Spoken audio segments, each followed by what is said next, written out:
Hi, babe. So, I'm here with some messages for whomsoever might want or need them. I was just thinking about this, um, about the way that people approach you. Like, sometimes when you're being bullied or you're being attacked or you're being abused, like, to me, one of the things I've learned is that the ways that people choose to attack you actually gives you great insight into them. Like, your weapon of choice as an abuser, your weapon of choice as somebody who's bullying somebody tells me a lot about you. So, for instance, somebody choosing to bully somebody because they're sensitive, that to me shows me that that bully think sensitivity is a weakness, right? That most likely means that inside of themselves, as the bully, sensitivity to them is a weakness. So they probably are oppressing themselves and, their emotions because they see sensitivity as a weakness. And furthermore, like, you're able to recognize that shit inside of me because that's discernment, and sensitivity is a kind of discernment. So when people are bullying you for your sensitivity, they too are sensitive. That's why they're able to pick up on it. Yeah.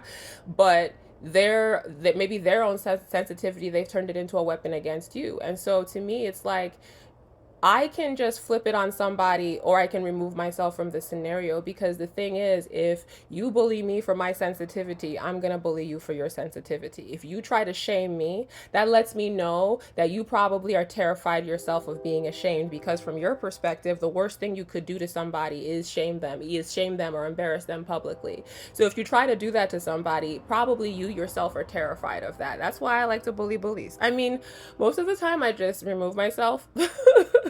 It's easier, but there are certain instances where it's like, oh no, I'm gonna check you.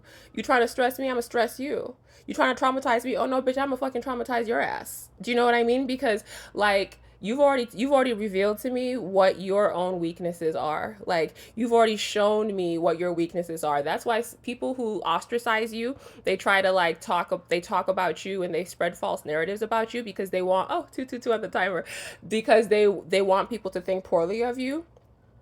They themselves, the worst thing that they could fucking imagine is that somebody thinks poorly of them. A smear campaign would break them. That's why they think and they assume that it would break you. People, like, you're the weapon that they choose, honestly, like, it lets you know sometimes their own weaknesses as well. And to me, it's like, oh, you want to use my sensitivity as a weakness? Word. You want to use that soft spot I had for you as a weakness? Word. You want to exploit the kindness that I was giving to you because I cared about you genuinely? Okay, word. See, yeah, I got you. Bet. So that sensitivity that was like working in terms of, like, I let you in. Now that sensitivity, the discernment on that sensitivity has fucking shifted, and I'm sensitive enough to pick up on your bullshit, and I'm smart enough to motherfucking cut you out my life, right? People don't like that side of the sensitivity. Now you're insensitive. Now you're fucked up. No, the sensitivity that gave you access is also the sensitivity that fucking peeped that access needed to be revoked. Whenever you try to weaponize a sweet part of me, I'm gonna show you the other side of that shit. Because you are never bigger than the motherfucking program, bitch. You know what I mean? People be thinking that they got one over on you. It's like, I was expressing compassion to you. I wasn't, do you know what I mean? Like, just because somebody is kind enough to, like, forgive you or overlook certain things because they think that, okay, this person is improving, they're getting better, we're all imperfect, we're all growing. Somebody, like, giving you the benefit of the doubt and you flipping that and turning that into, like, a way to, like, an avenue to abuse them or abuse their soft spot for you, nigga, fuck you. Okay? Fuck you. You ain't never bigger than the program. I